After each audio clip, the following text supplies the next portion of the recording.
سلام دوستان، شبتون بخیر. امشب اومدم با آموزش این کیف مکرمه کتان با طرح لبه کیفش هم متفاوته و در سایزهای مختلف میتونین ببافین. الان سایز کوچیکه، سایز متوسط و بزرگش رو میتونین ببافین. این سایزش 35 سانته، 40-45 میتونین ببافین و به عنوان ساک هم استفاده کنین. بریم برای آموزش. سلام، شبتون بخیر. امشب اومدم با آموزش یک کیف کتونی بزرگ و این کیف مکرومه است، مکرومه کتانه. این برند نخ رو حتما باید براش خریداری کنید. ایکسفورد و کتان مکرومه است.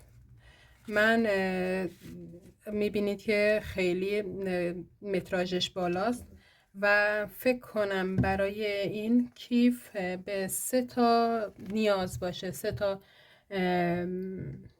کلاف نیاز باشه. میخوام بیام اول هم آموزش کفی بیزی رو بدم، همین که کفی این کیف رو ببافم. برای این کار من میام زنجیره رو میزنم. 1 2 3 4 5 6 7 8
برای این کیف من اومدم 50 تا زنجیره زدم. 51 باید بزنم چون که برای قسمتیه که این یه دونه، برای این که دونه اولی هیچ وقت بافته نمیشه. برای این کار ما باید بیایم 3 تا دور اوله که ساده بافی میکنیم به این صورت که همه رو پای کوتاه میزنیم. 1 2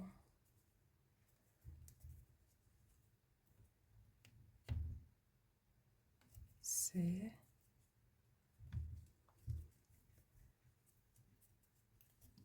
4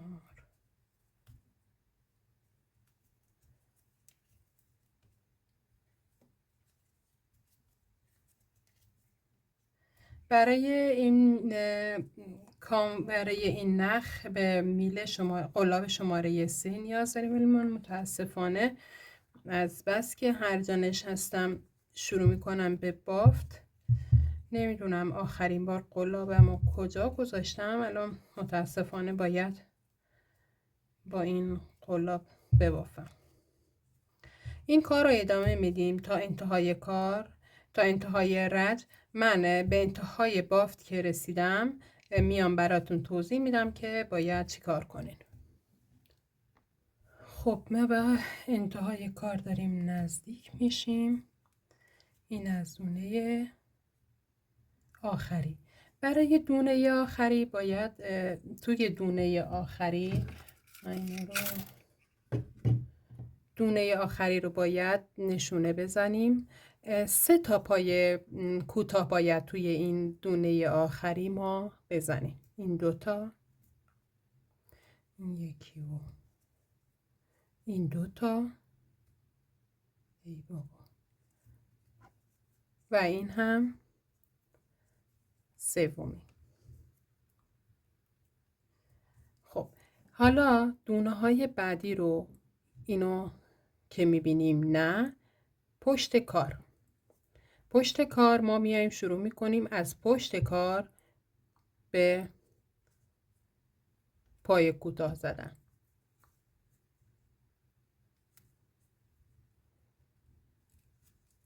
به این صورت. چرا؟ چون میخوایم یه خطی خودش یه نوع مدل این خط روی کیف بیفته از همون ابتدای کار. یه مقدار سخت رج اول. منم این 3 تا رو بزنم. خب این 1 2 3 شه اینجا. خب ببینید دقیق پشت کار پایه ها مشخصه.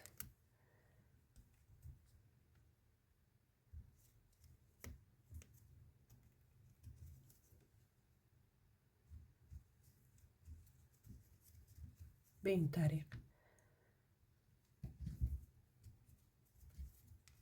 این خط باید بیفته روی کار، چون که کل بافت کیفمون از این مدل این خط میفته روی هر رجی. پس از همون اول کار واسه این که یه کار زیبا و شکیل باشه از همون کفی هم شروع میکنیم به این بافت زدن. من باز میبافم همینو تا انتهای رج و انتهای رج که رسیدم باز میام برای توضیحات بیشتر. خب ما به انتهای رج رسیدیم و الان باید این آخرین دونه رو هم بیایم 3 تا پایه کوتاه توش ببافیم. الان این 1، من اینجا یه علامت بذارم، این 2 و این هم 3.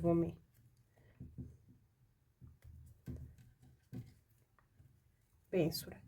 الان دوباره شروع میکنیم این پایه ها رو به بافتن.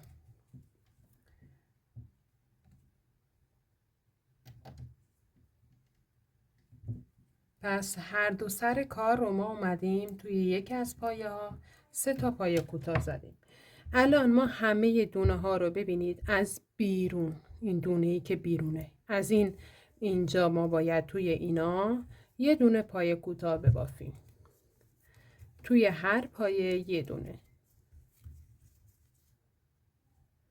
رد اول همیشه برای اولین ردیف همیشه سخته، ولی بعد کار آسون تر میشه.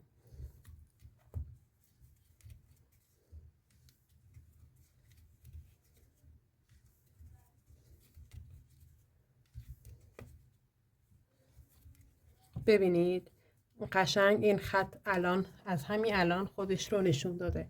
این خط رو یک کیف افتاده.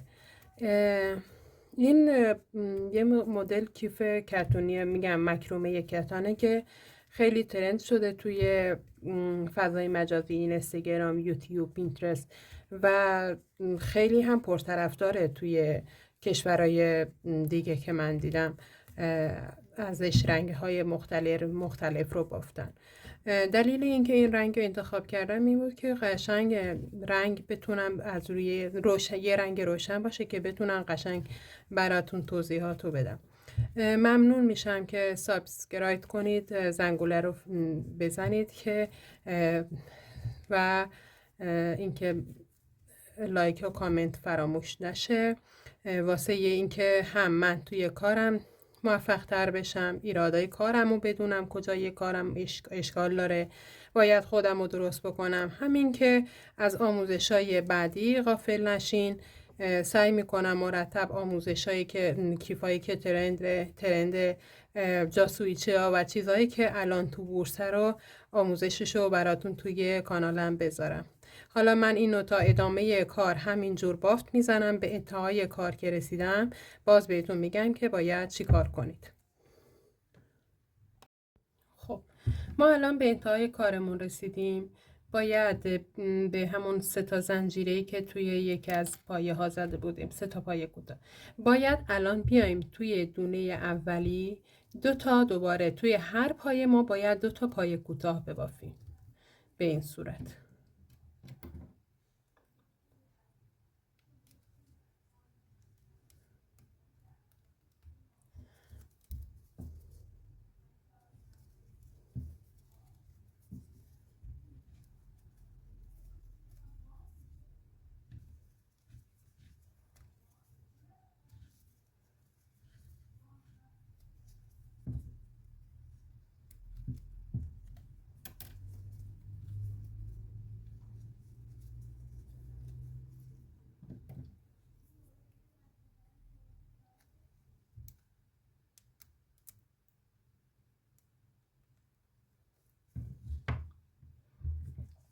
خب دور برگردون هم همینطور.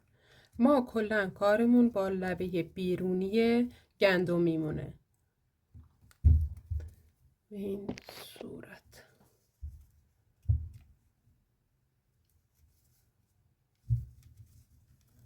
از همین الان خودش شکل قوسش رو برداشته، یعنی پیداه که بیضی شده. این روش بافت کفی بیضی مونه. فقط از دو سر کارمون، دو سر کفی بافت انجام میشه. بین دو سر این قسمت ها هیچی از افزایشی نداریم، فقط از گوشه های کاره.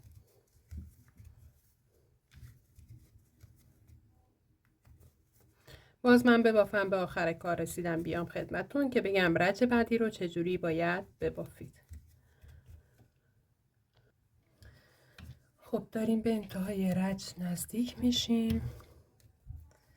اینا رو باید خب پای کوتاه بزنیم.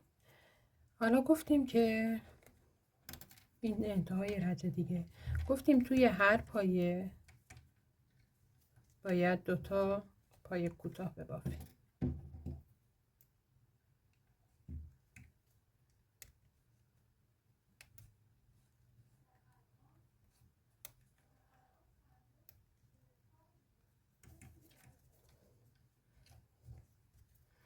یک، این هم 2، 1 و 2 به این صورت. این هم باز میکنیم، یه دونه پای کوتاه اینجا میزنیم.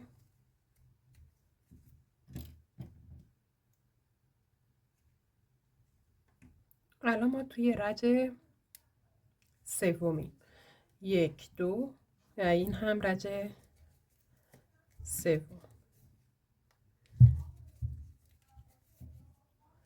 3 تا 4 تا 5 تا 6 تا 7 تا.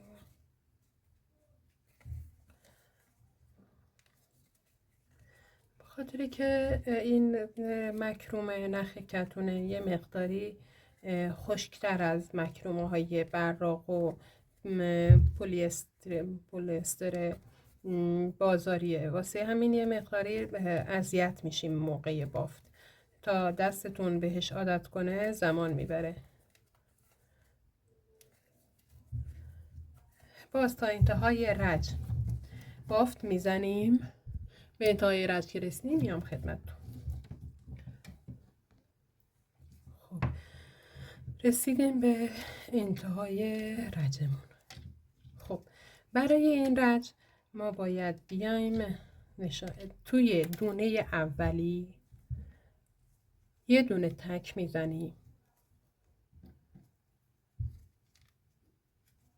توی دونه بعدی رو باید دوبل بزنیم به این صورت. 1 2 رج دونه بعدی گندمی بعدی تک و گندمی بعدی دوبل. دونه بعدی تک، دونه بعدی دوبل به این صورت. الان ما رج اول 3 تا داشتیم، رج بعد 6 تا شد دیگه، چون توی هر پایه دوبل زدیم. الان باید 9 تا پایه داشته باشیم. 1 2 3 4 5 6 7 8 9 تا. این شد از این. قانون کار اینجوریه که نمیتونیم بیایم بگیم خب الان اینجا که تک شد اینجا هم تک بشه، نمیشه، چون که ما بخوایم حساب بکنیم یه تک یه دوبل یه تک یه دوبل، چون میشه همون 6 تا پایه‌ای که توی رج قبلی زدیم. اینجا یه تک میزنیم، باز نشانمون رو میذاریم. یه توضیح بدم برای کفی کیف. ببینید من دوست ندارم کفی کیفم خیلی پهن بشه، دوست دارم پهنای کیفم کوچیک باشه، پهناش کم باشه. برای همین اگر یکی بخواد پهنای کیفش بزرگ باشه باید تعداد دونه هاشو کمتر بزنه، چون که هی باید تعداد رجاشو بیشتر بکنه. این باعث میشه که پهن بشه. ولی نه، یکی مثل من دوست داره که کف کیفش کوچیک باشه، پهناش کم باشه. برای همین میاد تعداد زنجیره ها رو زیاد میکنه و دور تعداد رجایی که میبافه رو کمتر میکنه. این باعث میشه که کیف ما کفی کیف ما باریک بشه. این یه نکته بود که باید ذکر میکردم. الان شروع میکنیم به تکی بافتن. تو هر پایه یه دونه میزنیم تا دوباره به انتهای رج برسیم.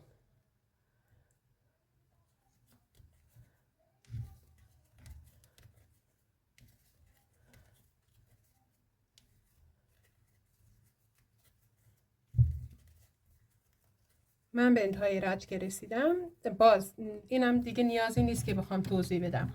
به انتهای رج که رسیدم، بازم مثل این طرف باید شروع کنم یه تک یه دوبل، یه تک یه دوبل و یه تک یه دوبل، ببخشید، یه تک یه دوبل، یه تک یه دوبل، یه تک یه دوبل، یه تک. این تکی که برای رج بعده. یه نکته هم دیگه هم که باید بگم اینجا بود که تعداد دونه ها هر طرف مساوی میشه. چرا؟ چون ما اینجا یه تک زدیم، اول کارمون یه تک بود و انتهای کارمون یه دوبل. برای این سرم میاد برعکس میشه، اینجا دوبل بود دیگه، اینجا میشه تک و اینجا میشه دوبل. این هم این سرم که کار کردیم اینجا تک بود ولی اینجا دوبل میشه. این باعث میشه که تعداد دونه هامون مساوی باشه، هیچ نگرانی نداره. من کارم رو ادامه میدم تا به اینجای رج که برسم که بشه بازم افزایشی داشته. به اینجای رج که رسیدم که بازم بخوام افزایشی انجام بدم میام خدمتون و بهتون میگم که چی کار باید کنید. خب حالا رسیدیم به سر رج. این میشه رج 4. میایم چی کار کنیم؟ این دونه رو میایم دوبل میزنیم. این یک اولین پایه‌ای که رج قبلی تک بود، الان میایم همونو دوبل میزنیم. به این صورت ما نشونمون رو بذاریم. خب الان 2 تا زدیم دیگه، میایم یه دونه اینجا دیگه داشتیم دیگه، این 2 تا رو زدیم. الان میایم یه دونه تک میزنیم. عذر میخوام یه لحظه. آره دیگه،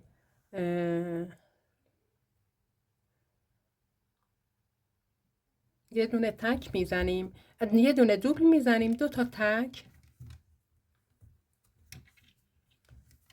یه دوبل.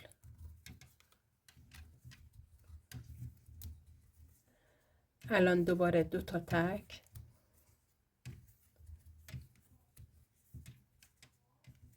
یه دوبل. دوباره اینجا میشه 2 تا تک. به این صورت دونه بعدی رو تک میزنیم که میشه رج بعدمونه.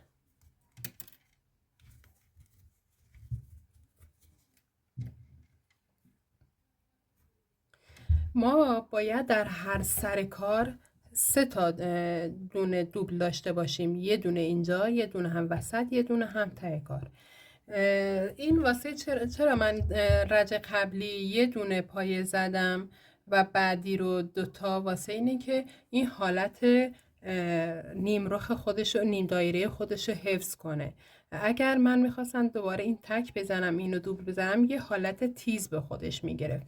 این واسه اینه که این حالت نیم دایره رو به خودش بگیره و خیلی خوشگل تر بشه. من الان دوباره این رج رو تا انتها که انتهای این رج بافت میزنم. برای رج بعدی میام بهتون میگم. خب ما رسیدیم باز به سر کار. اینجا دوباره میایم چیکار میکنیم؟ رج قبلی جفت بود، رج قبلش هم تک بود. الان ما میایم باز تک میزنیم. اینجا 3 تا ما تک میزنیم. این با تکای قبلی قاطی نشه. 1 2 3. اینجا یه دوبل میزنیم. 1 2 تا. دوباره 3 تا پای کوتاه. 1 2 3. دوباره یه دوبل. 1 2. دوباره 3 تا تک. 1 2 و 3. به این صورت. حالا دونه آخری رو دوباره دوبل میزنیم.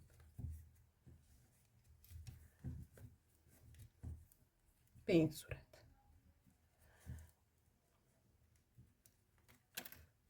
اینجا هم تکه.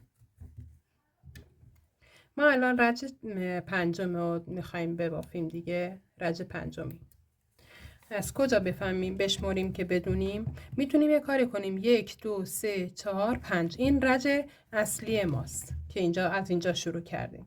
1 2 3 4 5. دوباره این شد 5 رج. ببینید من الان این کفی کیف منه. یه توضیح بدم تا کل کفی رو که بافتم توضیحاتش رو میدم دیگه. خودتون ادامه بدین که وقتتون رو با دیدن فیلم هدر ندید. یه توضیح کلی میدم. خب اینجا گفتیم که ما یه 3 تا دادیم، 3 تا پایه کوتاه، یه سوبل، یک زنجیره زدیم. رج بعدش اومدیم همون 3 تا رو تبدیل به 6 تا کردیم، یعنی توی هر پایه اومدیم دوبل زدیم از این. حالا رج بعد اومدیم چیکار کردیم؟ اومدیم یه تک زدیم، یه دوبل، یه تک، یه دوبل، یه تک، یه دوبل، یه تک. به این صورت. رج بعد اومدیم اون یکی، چون رج قبلی ما یه تک زدیم، رج بعدی رو دوبل زدیم. یه دوبل، 2 تا تک، یه دوبل، 2 تا تک، یه دوبل و 2 تا تک و 2 تا تک. بعد رج بعد الان چون اینجا دوبل زده بودیم، رج بعدش رو میایم 3 تا تکمون رو میبافیم، بعدش دوبل رو میزنیم. به این صورت. الان رج بعد خب ما یکی در میون، مثل این که اول کار یه رج اول کار دوبل میزنیم، یه رج اول کار تک میزنیم. این برای اینکه این حالت نیم دایره خودش رو حفظ کنه. بعد اینکه یه توضیح دیگه هم که بدم اینه که ما توی هر رج یه دونه افزایشی داریم دیگه. اینجا دوبل بود، بعد بین هر دوبلی یه دونه اضافه شد، بعد بین هر دوبل 2 تا اضافه شد، بعد بین هر دوبل 3 تا اضافه شد. همینجور افزایشی میره بالا، 4 تا 5 تا 6 تا هر رجی، تا هر اندازه‌ای که شما دوست داشته باشین کفی کیفتون پهن بشه. این در صورتیه که حواستون باشه که کفی کیفتون زیاد کشیده نشه. چون که اگر الان من اینو یه اندازه بگیرم ببینم اندازه چقدره. ببینید اندازه کیف من الان، کفی کیف من تا اینجای کار 33 سانته. خب اینو در نظر بگیری. این 33 سانت اگر ما بخوایم حالا شروع کنیم به دیواره زدن، روی 32 سانت نمیمونه. قاعدتاً 3 تا 5 سانت بهش اضافه میشه. پس باید مد نظرتون باشه که اگر یک کیف 40 سانتی خواستین، این کفی کیف رو باید اگر بخواین کشیده باشه، به این پهناش کشیده باشه، رج کفی کیفتون باید تا 35 سانت ببافید. 35 سانت که بافتید بعد شروع میکنید به دیواره زدن. ولی اگر دوست داشتید که پهنای کیفتون بیشتر باشه، گفتم که من دونه هام 50 تا بود، شما کمتر بگیرین، حالا 5 تا کمتر، 45 تا باشه. یه دونه هم که واسه بافته میشه 46 تا. بعد شروع میکنین به بافت کردن. بعد که به اندازه دلخواهتون که رسید، مثلا حالا بهتون گفتم دیواره کار با کفی 5 سانت اختلاف داره، پس همیشه در نظر بگیرین که اون کیفی که میخواین اندازه سایزش چقدر باشه. بر اساس اون کفی کیفتون رو ببافید که یه وقتی کفی کیفتون خیلی بزرگ نشه که یه کیف بیگ بهتون بده، یه کیف خیلی بزرگ بهتون بده، و یا مثلا یه کفی کوچیک نبافین که بعدش مجبور شدین دوباره بشکافین، ببینین سایزش کوچیکه بشکافین و دوباره ببافین. سایز متوسط یک کیف 40 سانته و من الان اینی که آموزش دادم برای اینه که 40 سانت الان دیگه من میبافم، یه رج دیگه ببافم کافیه برای کفی کیف، این برای این کفی کافیه. ولی گفتم که اگر بخواین کفی کیفتون پهن‌تر باشه باید فکر کنم 7 رج ببافین توی هر سمتی. حالا من اینو میبافم به 35 سانت که رسید، میام و برای بافت دیواره بهتون میگم که چجوری باید بافته بشه. خب من کفی کیفم رو بافتم، تمام شد. الان میخوام شروع کنم به دیواره بافتم. برای دیواره بافتن دیگه نیازی نیست که اصلا اضافه کنیم. شروع میکنیم به همینجور ساده بافی.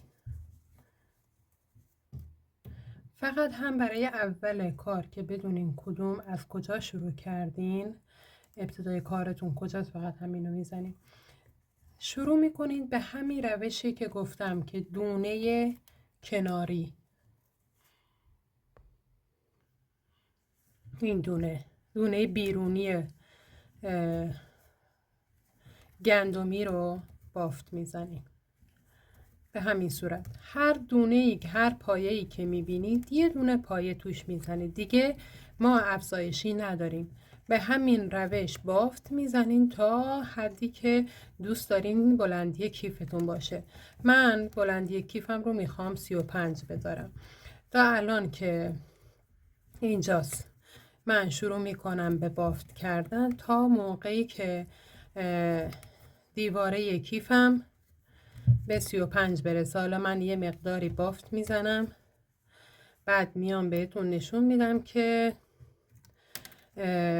پهنای کیفم چقدر، عرض کیفم چقدر.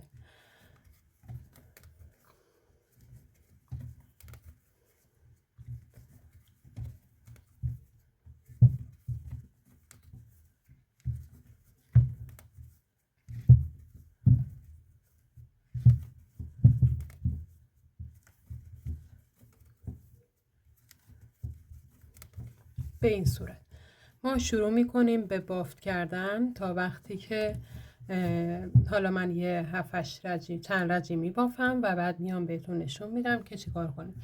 پس ما فقط برای کفی کیف افزایشی داریم. برای دور تا دور کیف، برای دیواری کیف باید هر کدوم از پایه هایی رو که داریم توش یه دونه پایه بزنیم و دونه بیرونی هر گندمی رو باید ببافیم برای اینکه این خط روی کیفمون بیفته.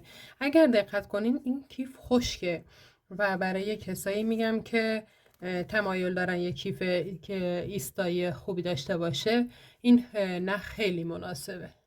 حالا من میبافم و باز هم میام براتون توضیحات بیشتر رو میدم. خب ما کیفو بافتیم، بلندا شد اونجا که حالا بلندای کیفو هر قدر که خودتون دوست داشته باشین، میتونین کوتاه‌تر باشه، میتونین بلندتر باشه، حالا بستگی به سلیقه خودتون داره. البته این کیف الان نزدیک 3 سانت دیگه بهش اضافه میشه. من تا اینجا که رسیدم دیگه دیدم کافیه برای پهنای کیفم. البته اینم بگم که برای کیف برای 50 دونه زنجیره‌ای که ابتدای کار میزنیم، این برای کیفای بزرگه که کیفای 40 تا 43 سانت. برای کیفای کوچیکتر، برای کیفی که مثلا 35 برای کیفایی که 35 سانت باشه باید 40 چهل دونه زنجیره بزنین. حالا دیگه برای 45 تا 40 دونه 40 سانتی زنجیر 40 سانت کیف بهتون میده. پس 40 دونه زنجیره میشه 35 سانت کیف، 45 دونه زنجیره میشه 40 سانت کیف و 40 سانت پهنا و 50 زنجیره میشه 43 تا 44 سانت کیف برای پهنای کیفه. ارتفاع کیف رو دیگه هر قدر خودتون دوست داشته باشین. اصولا برای 40 تا 45 سانت ارتفاع کیف رو میگیم که باید 35 باشه. بعد از اینکه حدی که دوست داشتین کیف رو بافتین، میایم چیکار میکنیم؟ میایم کیف رو همینجوری تا میکنیم و لبه های دونه ای که کیف رو به دو قسمت تقسیم میکنه رو پیدا میکنیم. اول میتونیم از اینجایی که مثلا من دیگه بافتم رو تمام کردم شروع میکنیم کل دور کیف رو میشماریم. دور کیف هر چقدر بود تقسیم بر 2 میکنیم و وسط کیف رو پیدا میکنیم. برای من شد اینجا و اینجا شد وسط کیف. وقتی وسط و کیف رو پیدا کردیم میایم دونه هایی که بین وسط کیف هست رو میبافیم. میشماریم. وقتی که شمردیم میایم تقسیم بر 3 میکنیم.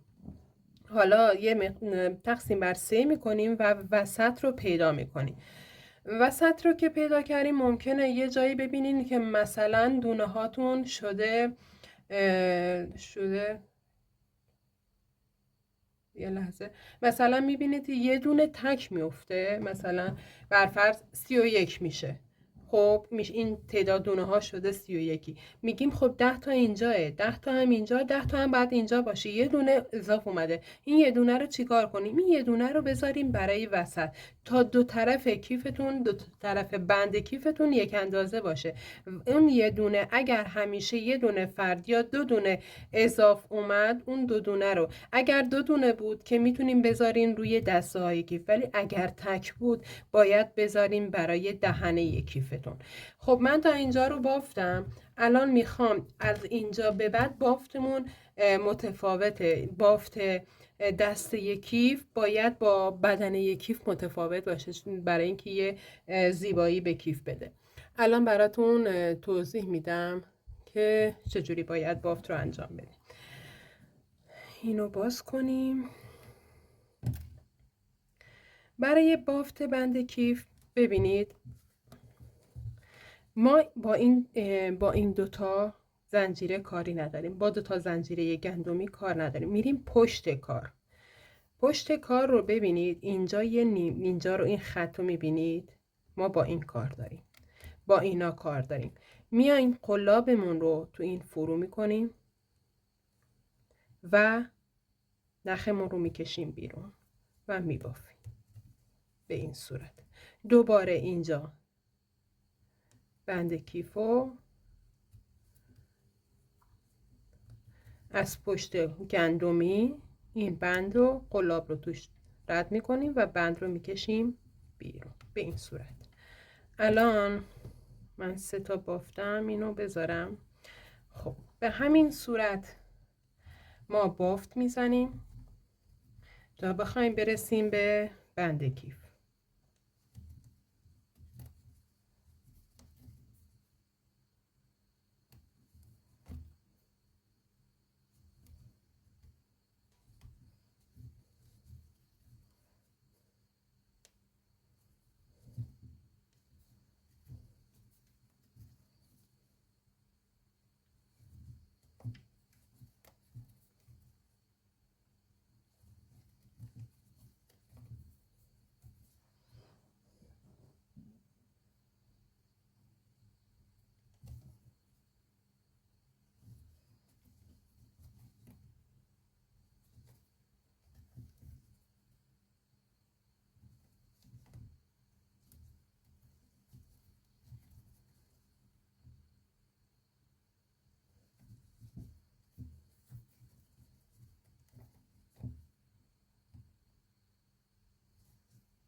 تا اینجایی که علامت زده بودیم.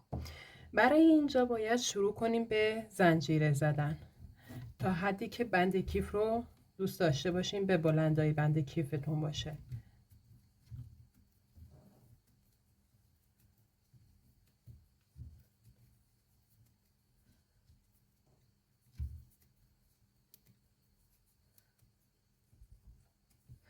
حالا من این بند کیف رو ببافم بیام تا اینجا، بعد که اینجا که خواستم بست بزنم رو بهتون بگم.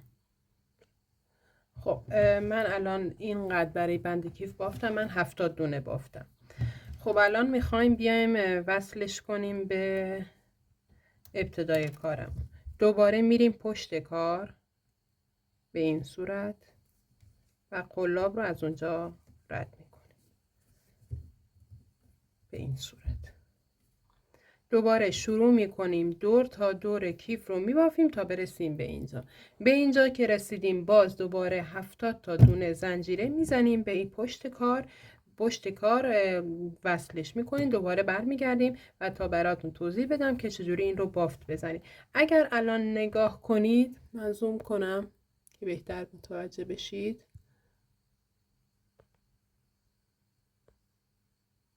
ببینید قشنگ این خطا پیدا. ما با این خطا کار داریم، این خط دومی پشت کار. ما باید اینا رو بافت بزنیم.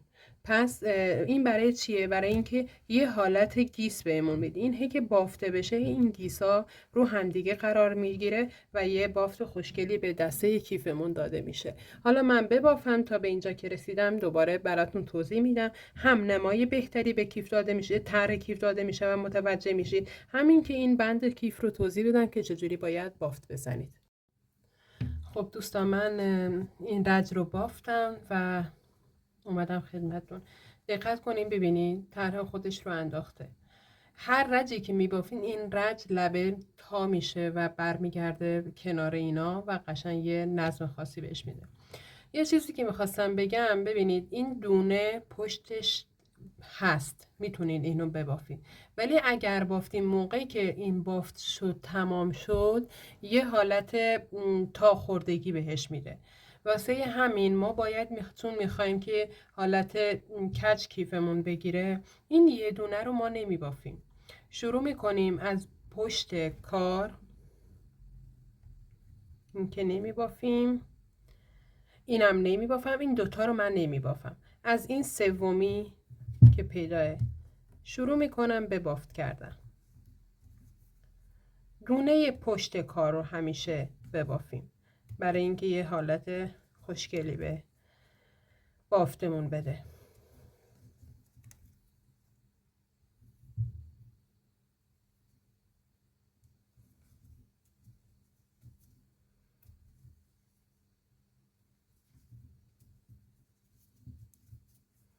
به همین صورت کل کارمون رو ما پای کوتاه میبافیم تا برسیم به اینجا. اینجای کار گفتیم چی؟ گفتیم این یه دونه و این یه دونه رو نباید ببافیم. توجه داشته باشید. دوتای اولی و دوتای آخری رو نبافیم که یه حالت نیم دایره به لبه کیف بده و طرح کیف رو ببینید اینجوری یه حالت خوشگلی کنه، یه قوسی بهش بده. اگر اونجوری باشی حالت اینجوری تاب برمیداره یا مثلا یه حالت چین خوردگی بهش میده، زیبایی آنچنانی نداره. به همین طریق من دونه های پشت کار رو ببینید شما، این روی کارتونه، ما با این رو کاری نداریم. با پشت کارمون این دونه هایی که پشت کار میبینید ما اینا رو میخوایم ببافیم. اینا رو پای کوتاه میزنیم. حالا من همه رو دوباره میبافم تا دوباره برسم به سر کار. چیز خاصی نداری که بخوام توضیح براتون بدم. خب ما دو رج رو بافتیم، الان رج سومیم که میخوایم ببافیم. میایم الان اینم برم اینو ببافم. خب ببینید ما یه رج برای زنجیره بود، یه رج پای کوتاه، الان رج سومی. دونه اینی که این گوش هست رو ما نمی بافیم، میایم بعدی رو می بافیم به این صورت.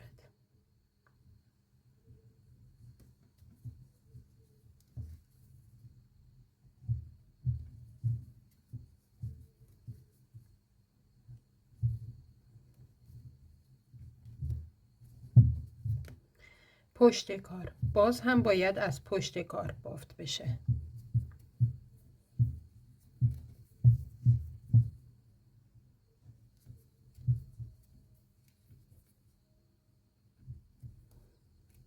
به این صورت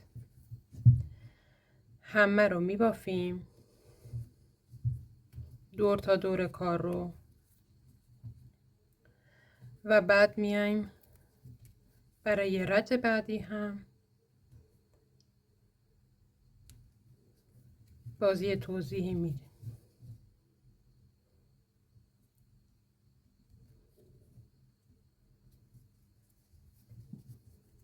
ببینید به این صورت ما باید الان 2 رج بافتیم، 2 رج دیگه هم ببافیم و بعد میایم پشت کارمون به اینجا که رسیدیم پشت کارمون رو کور میکنیم. برای کور کردنش هم بعد براتون رو توضیح میدم. من دیگه توضیحی نداره دیگه براتون بگم.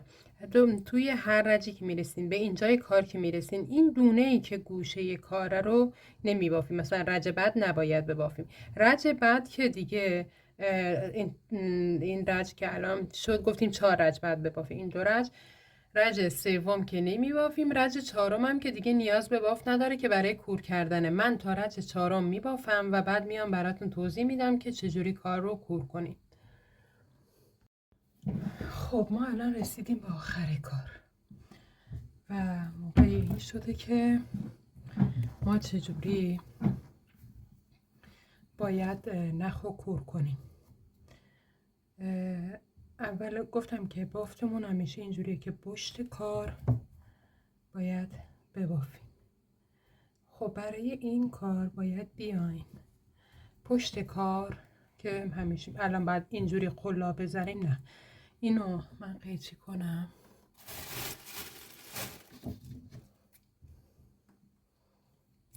خب اینجای کار ما قلاب رو میکشیم. ببخش عذر میخوام. این نخو از توی زوم کنم. ببینید اینجا نخو میکشم در میارم به این صورت و دوباره میبرم پشت کار. اینجا نخمون رو از همینجا میکشیم به این صورت. الان کور شده و چون که روی لبه کیفه این قشنگ مخفی میشه. اضافه نخ رو چی کار میکنیم؟ جوری میگیریم یه بافته یه بست میزنیم بعد توی خود کار پنهونش میکنیم خود بافت به این صورت. چند بار نخ رو میکشیم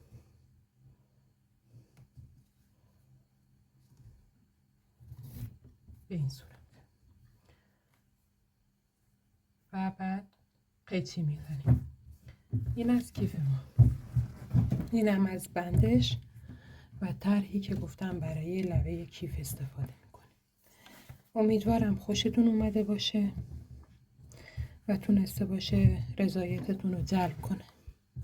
اینم از کیف، اینم